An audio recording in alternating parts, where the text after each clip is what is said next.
Tired of winning the tailgate, but losing the games? We can't help that. But we can tell you what the hell is up with each team and what's going on across sunny San Marcos.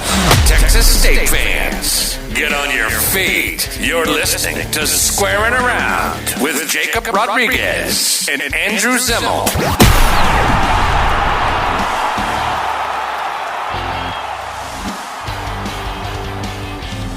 What's up, everybody? Welcome to Squarin' Around. Andy, y'all must have forgot. Well, this is the first time that we have another interview. We're kind of a little quiet. We're working on some projects. The Public Football Podcasting Network kind of slammed us, and we were like, "Oh wow, we got to catch up." Their whole audience. With Texas State. Yeah, you're true. I'm having a great time. You roll up the guest, I just talk. The next successful podcast we have, you have to produce, and then I'll just guest on. That's right. Okay. One for them, one for us. Yeah.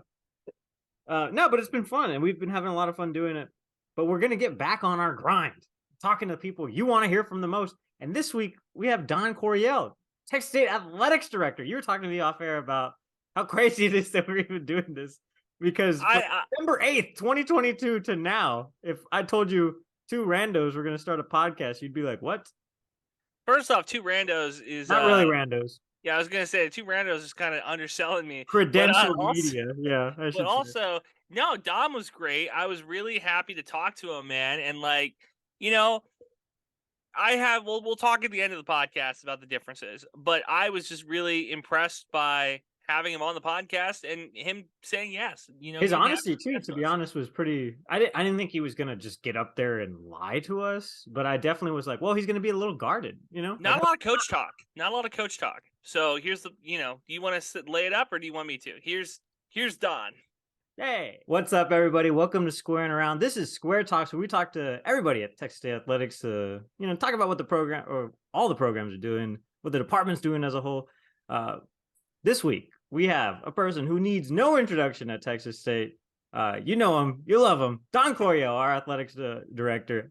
He doesn't need an intro, but I'm going to give him one because that's the best intro I've ever got right there. Actually, I don't know. Maybe you should stop. I don't know if we can get any better than that. It gets better, Don, because your resume is pretty cool. I was doing some deep diving on you.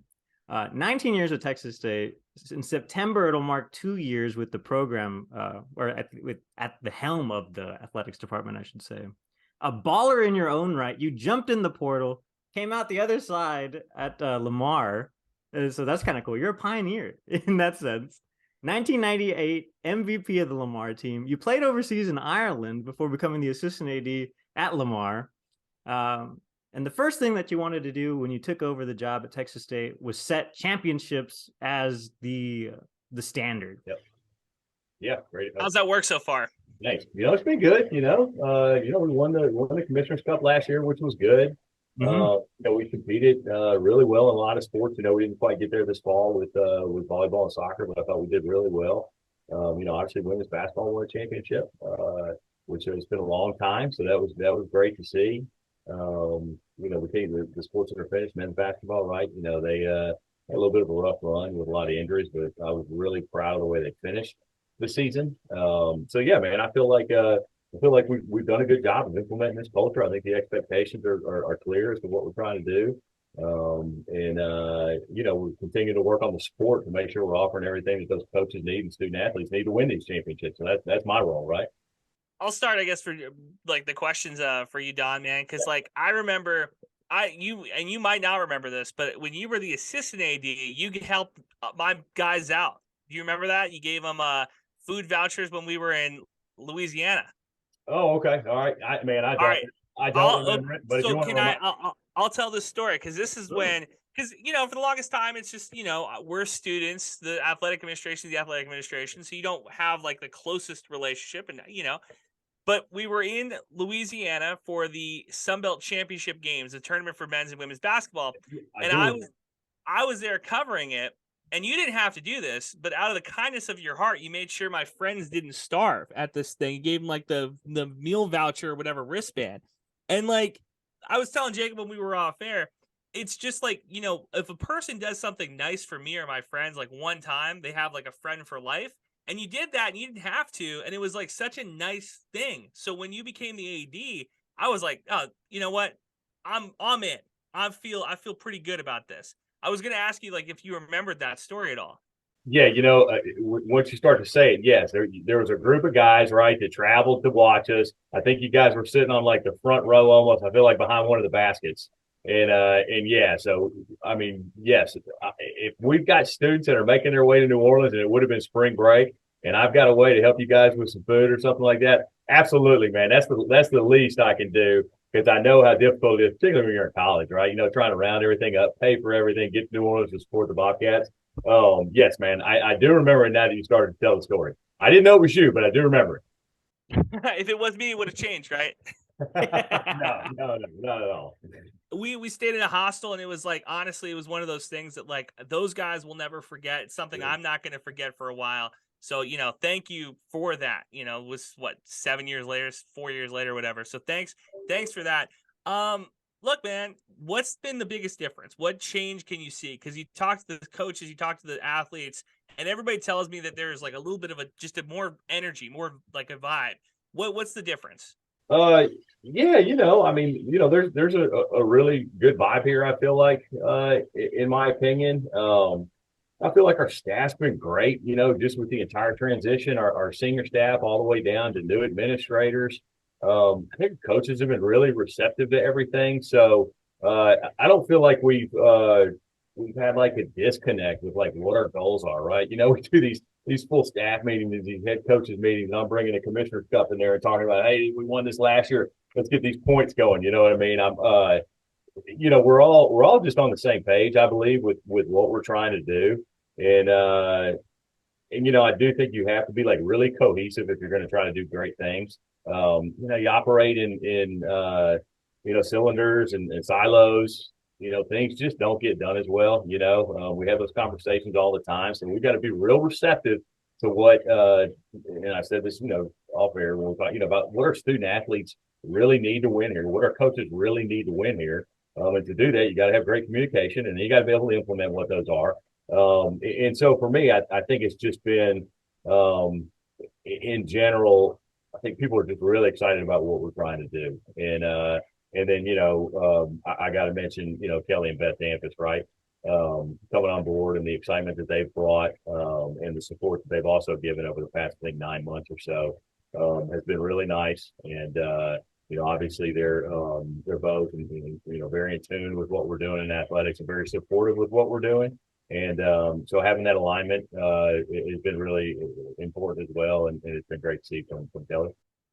When President Dampus got hired, I remember talking to Arkansas State fans and friends, and they told me like, hey, you got a good one. Like, this is a guy who cares about athletics. Can you tell a difference? Can you, like, the first time you met him, could you tell like, hey, this is a guy that he gets it. He gets sports.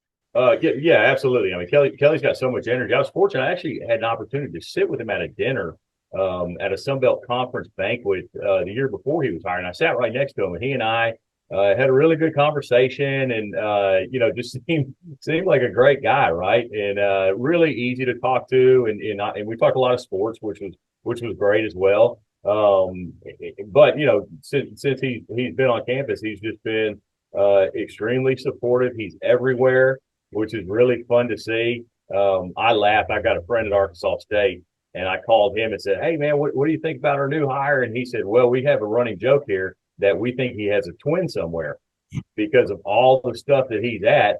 And we kind of laugh about that every now and then. I mean, everything, just every place this guy's at. Last week, he's at the women's Final Four in Dallas on Friday. Then he's at the men's Final Four on Saturday. Then he's at the women's championship on Sunday. Then he's at the men's championship on Monday. Then he's at the Texas A&M baseball game last night in College Station. So the amount of energy he has, it's infectious. And, you can't help but be excited to have him involved. He represents the university too, like on the national level, right? With the NCAA and the Sun Belt. Board of directors, yeah. He you sit on the board, you're probably going to get better seats than maybe some other people. So yeah, I think he has some pretty good seats there. But he loves it. He's not going there to he's going there to socialize and see people. But I mean, he loves the action. He loves the competition. And it's just fun to be around.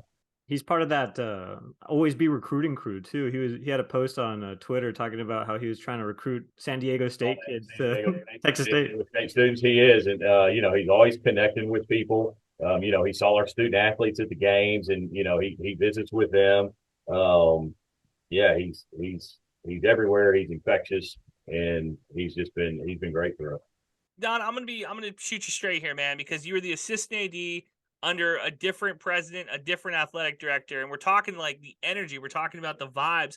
Like, people are gonna want to know, like, what has it been like now being in the driver's seat? Like, now that you get to be the person who makes those decisions, now you're the person who gets to, like, essentially sign those checks. Like, what's the difference? I mean, it's hard to say. You see things, I guess, a little bit differently, right? But I'm only as good as the people that I'm working with, right? So, I've got to help formulate, the vision and the strategy, which is what we're doing right now, and the plans. But I've got to have people that I can count on to help us implement that. People that I can count on to give me input to say, "Hey, man, this is not how you want to do it, man. Come on." Think this through, right? I got to have the right people on our staff to do things. So this isn't like, I'm not sitting in my office by myself making these decisions. That's not the way I operate. Very rarely my door's even closed. I got it closed right now just because we're doing this. But,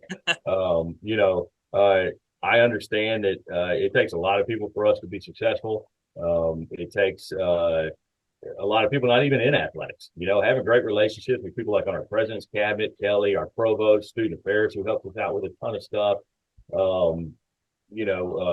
Our VP for finance, who helps us with a lot of the stuff we do, particularly doing hiring processes and things like that. It takes a ton of people, man. So it's not me. Obviously, I got to be a conduit to a lot of stuff.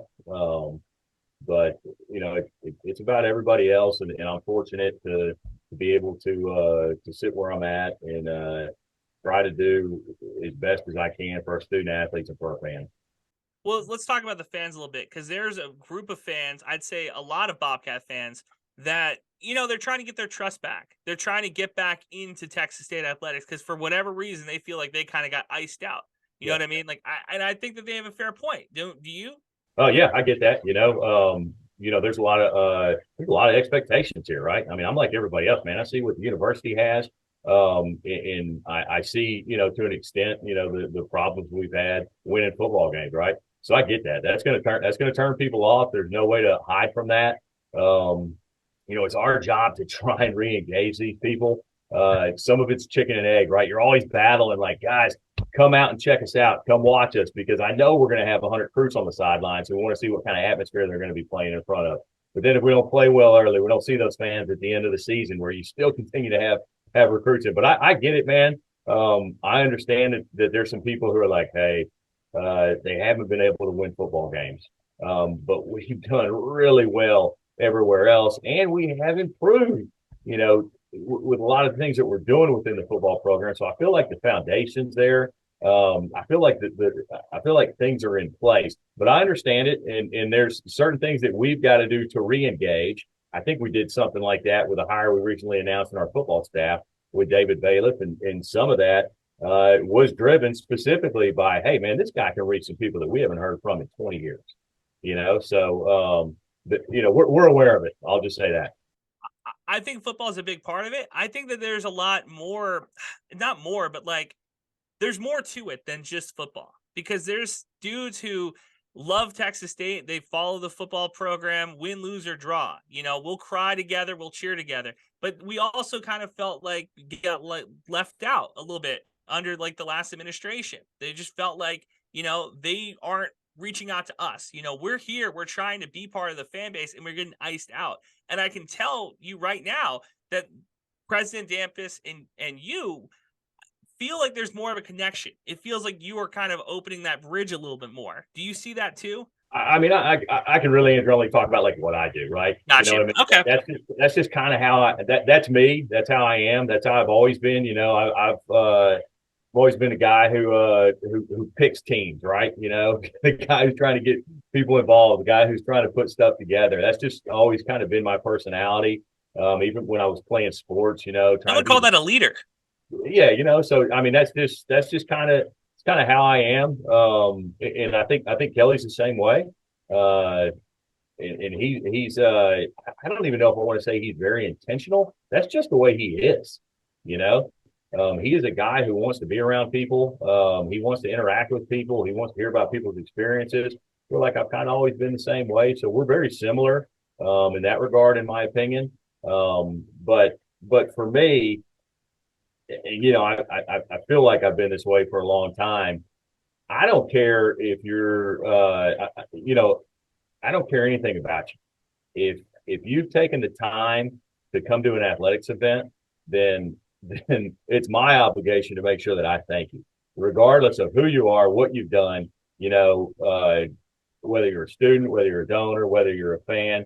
I mean, we just need to be very appreciative and understanding of, hey, we got to build this thing up. We got to build our base, and to do that, I think you've got to show. I think you got to show a lot of respect to the people who are interested in it. Well, shout Well, out we're to trying to the, build a base. yeah, and shout out to the Chimmy's radio days too, because that's where we would kind of run into you a lot. Just to see the radio show at Chimmy's with Coach Spavital earlier, before that Coach Withers. Yeah. So it was always cool to see you at those back before you were even the AD. You're doing the other stuff. I wanted to talk about this too because Zimmel kind of touched on it, but President Trouth kind of was known as like the builder on campus. She oversaw a lot of with San Marcos's campus expansion, obviously to Round Rock at the same time. Do you think that's kind of like part of going to be your legacy, like expanding the athletics facilities, drumming up support along the way for student engagement and stuff like that? I hope so. We're spending a lot of time on that. And I agree with you. I think Dr. Trout did an unbelievable job with that. This university is in such good shape. And I think President Danvers walked in an unbelievable situation here. But yeah, a lot of our focus right now is on facilities. We're doing this South End Zone project. We've got aspirations to do a lot more than that. We're fundraising for a lot more than that right now, and we're fundraising for the South End Zone. So yeah, building is always a priority in athletics. You have to be able to show well. You have to be able to offer great experiences for your fans when they're here. So yeah, if that happens to be my legacy or a part of it, great. That means we're doing what we're trying to do. We're building what we need to build. The engagement piece, absolutely, man. That's always going to be a top priority for me.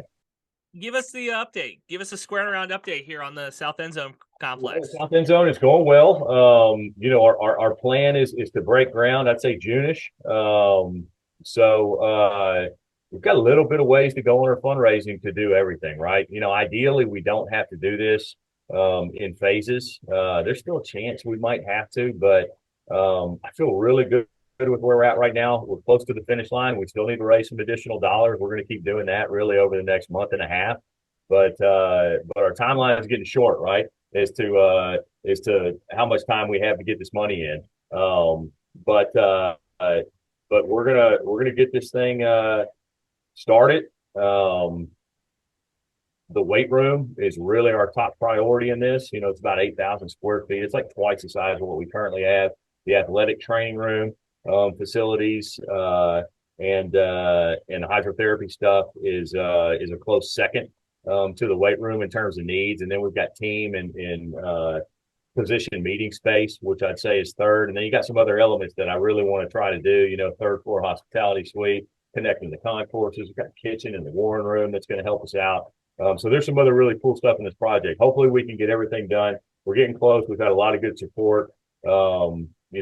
President Danvers has been really helpful with a lot of stuff. Travis Comer in our office, who's our senior associate for development, who's done a really good job. We've had a lot of different people get behind this project so far. Really proud of our fans for stepping up and helping us. But again, we've got a little ways to go, but I'm excited about it, man. We're going to be breaking ground and we're going to get some things built. What's the current gap on that project right now? I think it's probably about $1.5 million, maybe $2 million. So, I'd like to think that we can get that here in the next few months. We're having some good conversations with people. Hopefully some of it comes to fruition. So yeah, that's about where we're at right now. Well, Zimmel has that, right? He's got all that. Cool. Let's do it, baby. Come Come on, on, Zim. make the announcement right now. Let's get it done. That could be an exclusive for the show, Zim. Oh yeah, nothing like throwing $2 million towards good. We'll give you a It's a good studio idea. here if you do that. Oh, Come again? We'll give you a studio here if you do that. If that's part of the end zone, if there's a radio part of the end zone complex, I mean, me and Brant, we'd love it. I think we'd both have a great time over there. We'd never get run out of it. No. yeah, we could live there. Before we move, Zimmel, I wanted to talk too about some great Bobcats that have also stepped up to chip into that. Don, obviously, we had that huge anonymous donor. Thank you to whoever that was. That's awesome that you did that. But also, David Mayo and Michael Rockpo also made a huge donation too. You talk about kind of just what dealing with some of those alumni who have just like gone all in. You know, all the chips in the basket. I think it's awesome. You know, anytime we can get athletic alumni to do some things like that, I think it really sets a good example for what we're hoping everybody does. You know, in my opinion, you know, I'd like all of our athletic alumni to think about, hey, how can I maybe pay my scholarship back at some point, right? I think that's a pretty good message for our athletic alumni. Yeah, but to see somebody like Mike and David who are one, super visible, right? So they do something, man. People are super excited about it because they were so successful as Bobcats here, so successful in what they're doing now.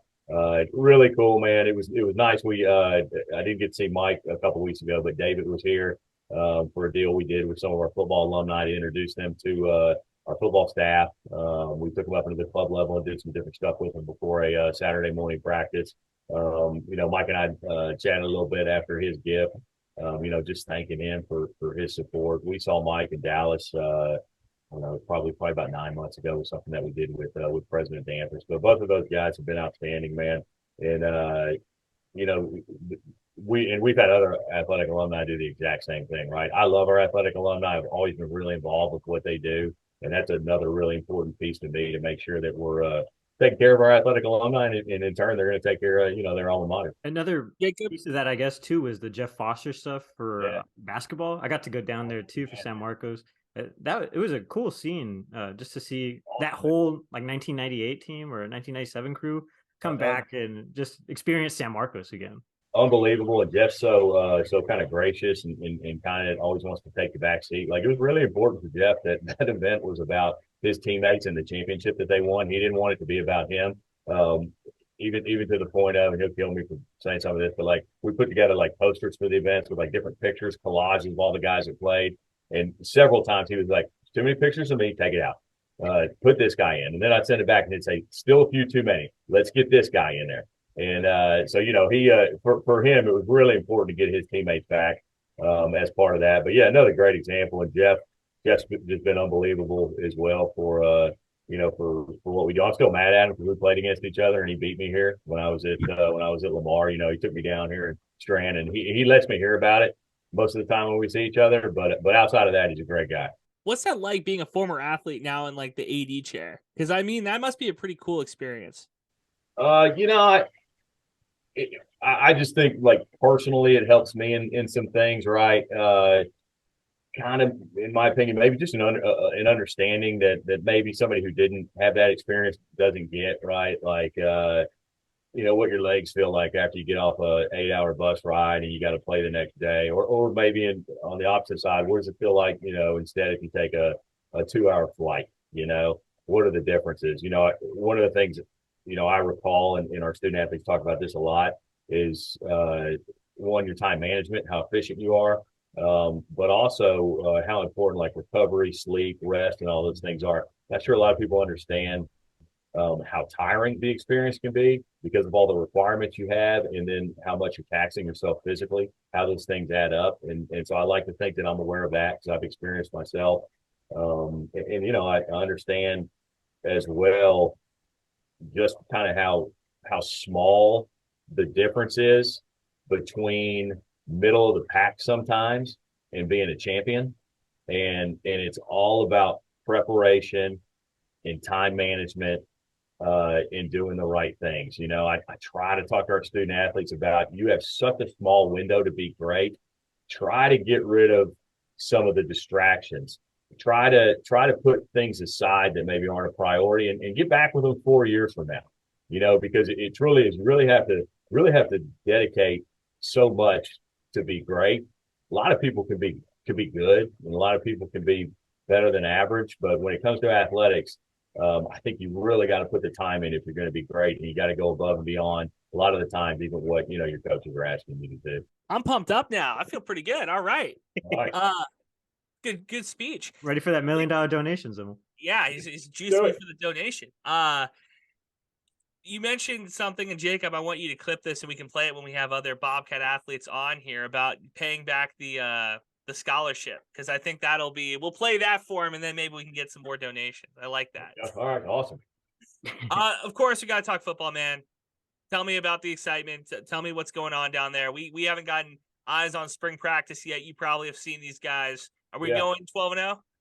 12-0. Yeah, sure, man. 12-0. Let's do it. I hope we're going 12-0. That's always the plan. 12-0, 13-0. We'll take 13-0. That's even better. Yeah, Kelly said 13.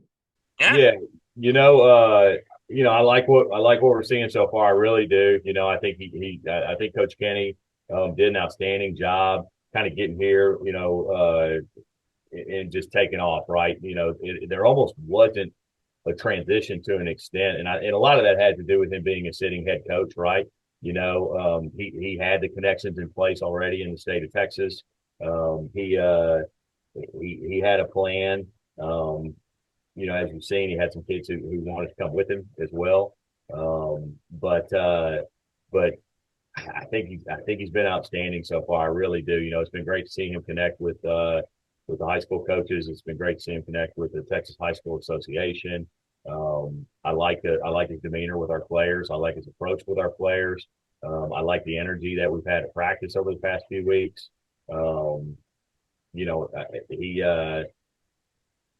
He's done a really good job. I mean, the kids that he's brought in on paper look really, really strong. So I'm as excited as everybody else is to see. We've got scrimmage on Saturday. I'm excited as everybody else to see that, and then kind of see how we look at our spring game and get this thing rolling. I mean, you're always looking forward to the next football season, and so it can't get here fast enough because you're ready to prove yourself. In our case, we're ready to show that, hey, we're ready to win football games here. We want to get out of kind of this rut we're in, and so the sooner we get there, the better. But I think what we've seen so far from him has been outstanding. Can you take us back to that, the search party thing? I think that's what Zimmel was getting at, because the committee was yourself, Travis Comer, and President Danfus. Kind of what goes into that. And you also all thanked Eric Algo, the VP of Finance, too, for helping you guys shore up, I guess, the coaching pool money and boosting all that stuff, and I guess just making the entire job more attractive too overall. Yeah, Eric's an important part, really, of just kind of helping us with the processes, right? When you work for a state institution and you've got human resource office, things have to move quickly. And so just making sure that a lot of stuff is processed really quickly is what Eric really helped us out with. And he's been a real benefit for us. The search in general, it's fast paced, it's quick. You got to be ready to move. You got to be able to kind of turn on a dime with what you're doing. Travis was extremely helpful. Having Kelly involved was also extremely helpful. Him being able to talk about his vision for the program, his vision for the university, and the coaches were able to hear that. That's an important piece. We did use Parker Search Firm, who also was very very helpful. In the process as well. But yeah, it was fast. But I think we all knew when we talked to GJ that, hey, this is the guy, and there wasn't a lot of back and forth about it. There's somebody else we need to be looking at. After we heard from GJ a couple times, we all felt really good about what we think he can do for our program. I think I was going to ask what that first impression was like. Can you tell us a story about the first time you met him? Because that's got to be something. Well, one thing I really liked about him is, and I think he said this publicly, but he was very clear to us about how much he wanted this job specifically. So much so that there were some other opportunities out there for him. And at the time, you could hear a little bit about that. And he was very quick to tell us, you might be hearing this, but you're the job that I want, more so than this other job. And so for me, that was like, all right, I really like, I really like this guy's frame of mind. I really like, the fact that he's extremely aware of what, the potential is here in what we have to offer. I think too, Dr. Tice had a story when they had hired Jake Spavital, and that I think they had gotten locked in a storage closet, and he was joking that was kind of how he had locked up that hire. Did you guys have a story like that with GJ Kitty? We always knew Jake was the one, but that decision really was confirmed to me after he persevered for 22 hours to get here because of bad weather. And I picked him up at midnight at the Austin airport, and we talked about facilities. And we actually did a tour of these facilities at midnight, between midnight and about 1:15 a.m. And it was interesting. It was by flashlight, and we got locked in the equipment room, so he saw me in a panic right off the bat and knew how I would react in a crisis, but I'm still glad he's here. No, we didn't go in any storage closets. Thank you. No, we didn't do that. We didn't do that. I kind of remember. I remember Larry. I think Larry was showing Jake around the facility late at night. Is what I think happened there. But, yeah, he flew in from Morgantown or something super late, and he wanted to see everything. He had some delays, if I recall. So you never know what these searches are going to turn into. You got weather, and you got a lot of times people coming from all over the country. We didn't have that with GJ. He was 45 minutes away, so pretty standard when we did see him in person. He's got a really good presence to him. That was probably my first impression, maybe meeting him in person. And yeah, did a great job. I don't have any kind of goofy thing that happened. It was pretty straightforward, but it was all good. That's kind of how Coach Kinney strikes me too. Yeah, that's how he strikes me. Yeah, a guy who knows exactly what he wants. He does. He's very yeah.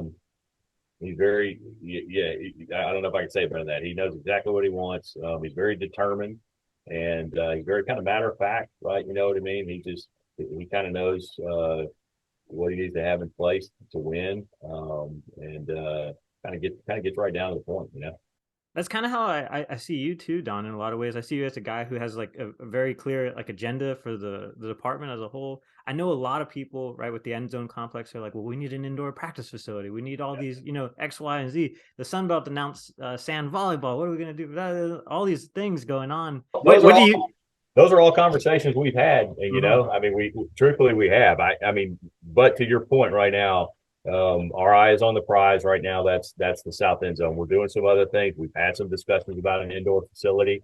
Kelly mentioned that in DJ's press conference. The other thing I told all the coaches, candidates that we talked to was about the alignment between the president's office and the athletics department.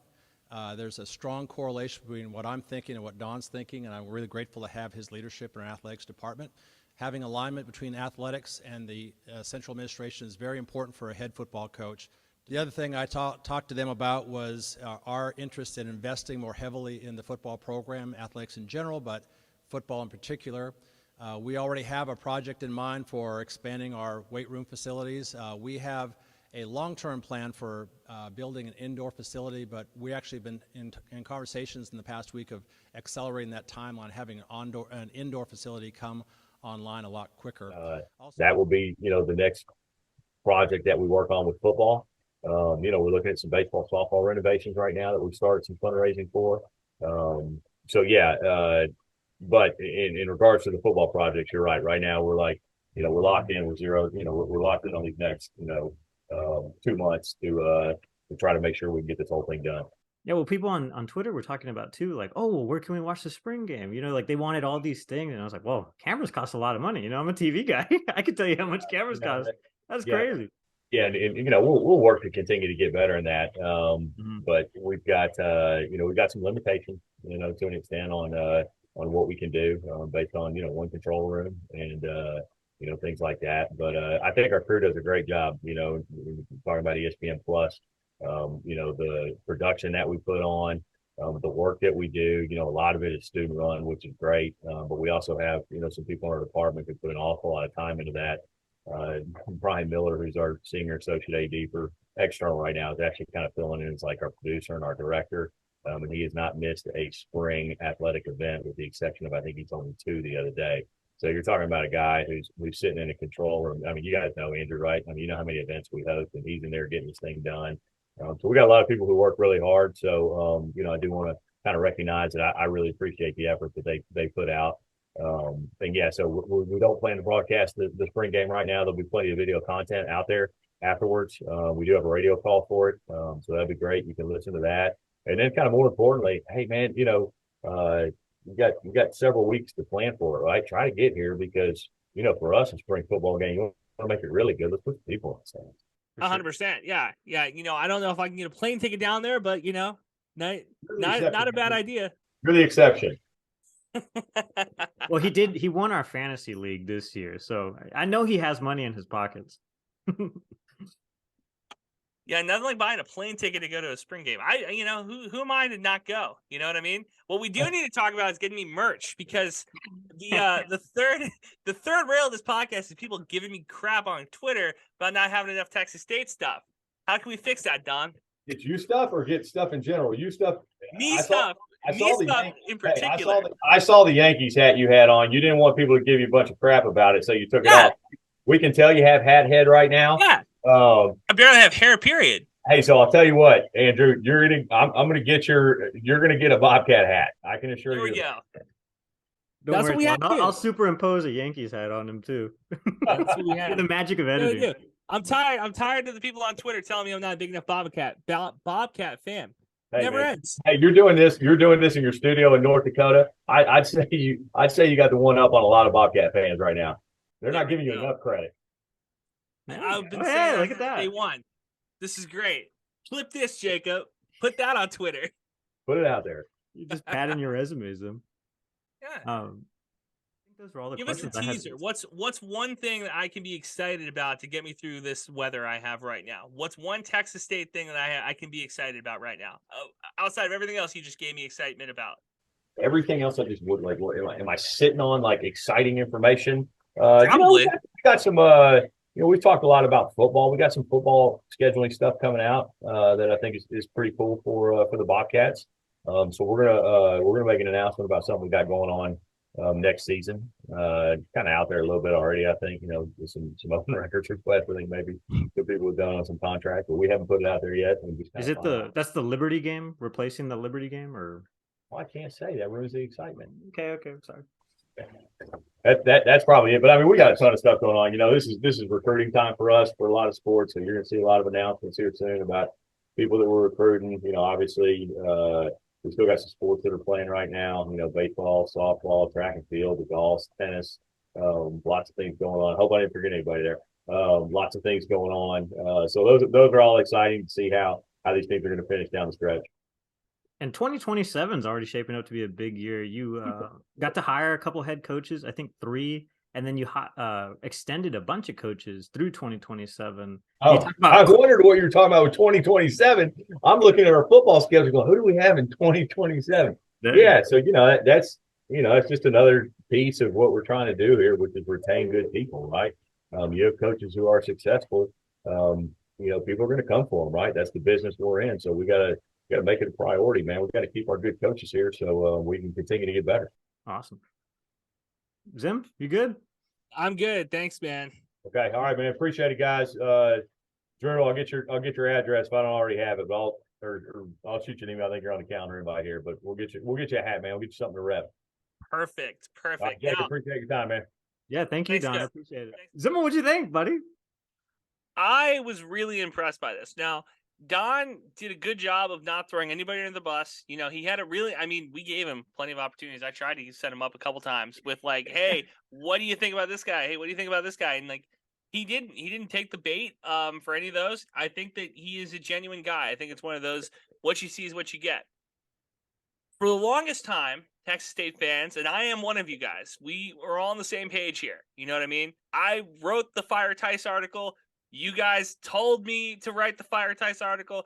This was like this is the legacy that we have, boys and girls. So like to talk to Don is just a complete 180 from talking to Tice. I can tell you that right now. As somebody who interviewed both those guys, Don is a very genuine guy, it feels like. I think that he is a dude that has been around long enough to know the highs and the lows. He's in the trenches with us, it kind of feels like. And I don't think that he's been burned. I think other athletic directors, Tice, had been burned in the past by fans, by media, and I don't think that he's been burned yet. And I hope he doesn't get burned because I like him being open and honest with us. I'd love to have him on the podcast again. I think if something happens with the end zone complex, I'd love to get his take on it first before we even have a conversation about it. When we talk about the renovations for baseball and softball in the future, I think that he'd be great to have on again. I'm here for it, man. I feel really good about Don. I feel really good about the direction Texas State Athletics is going. And I have a story about Tice if we want to go there, but we don't have to. When we were setting this up, I had to email Chris Coots, the hardest working sports information director in the country. And I say that Zima laughs, but it's true. I love Chris. But I was telling Chris, I was like, hey, man, he has carte blanche to come on whenever he wants to tell us something. Because I believe in Don. I think I have a theory about this, actually. And I think it's however you meet somebody at Chimmy's, you are who you are when you walk into Chimmy's. And when we met him at Chimmy's and we had a couple really honest and open, just kind of hanging around conversations, he was always that guy. So I didn't really expect him differently. Yeah, no, he was really fun to hang out with at Chimmy's. But again, I liked hanging out with Spavital too at Chimmy's. So whatever. Anyway, Yeah. It's neither here nor there. I'm excited. I want to thank Don. I want to say thank you for coming on the podcast. I want to thank you guys for listening. And Jacob, this is where you do your Square Talk bling. You say like, "Hey, look, we got a hotline here." I know when my hotline bling, or what is it? Hotline? For some reason, I thought that was sing, but it is just bling. Mm-hmm. My cat walked in. But yeah, no, I mean, if you have questions, if you have comments, if you have concerns, you can dial in. You can drunk call us like Colton McWilliams should have on the Square the other day. We have a mailbox. We have a bunch of these things. So, we're always cooking in the background. So let us know what you want to do. Because this is my why I say that is because if you had a problem with any of the questions we asked Don, if you thought we should have been harsher on him for whatever reason, please let us know. And we will talk about those in the next mailbag. Because I feel we'll have a mailbag coming. Mailbag coming, I think, like after 2 or 3 episode. weeks. But yeah, no, it's just I was very happy to have him, and yeah, glad he came. Carte And we got blanche, more. Don. We got anytime you want. We got more big names coming too, so this More will be big fun. names. Yeah. Before we go, I have to talk about our partnership with Elite Sports. They actually made a link for me, so I'll share this right now. This is the list of all of their Texas State athletes. They have them on the maroon and gold tab. This is, again, partnership that we're doing with them. They're a company that works with athletes as part of the NIL stuff and helps them establish a brand and start selling merch. So we've got Austin Smith, Xavier Perez, Mason Harrell, Chase Mora. The list goes on and on. Feel free. Gear up with Elite Sports. That's ELETE. And use code SQUARE. Helps us out. I love it when you roll your R's. Hey, thanks. What was that story with ties you had? Oh, I was going to tell the story about him trying to get me fired. Oh, do you want to go down that road? I'm gonna Okay. have to. Yeah, we'll save that for a rainy day in San Marcos. Yeah. We'll save him for the next time Don does something great. Water under the San Marcos Bridge, Ocarina Bridge. Ocarina, yeah. If there's a San Marcos Monopoly game, what's the boardwalk? What is that? The square? May lose? The square, probably. Defend the square? You have a bunch of different little bars next to it. Square Talks. Thanks for joining us. Peace. Thanks for listening. New episodes out every Thursday. Follow the boys on Twitter. Eat 'em up. Eat 'em up.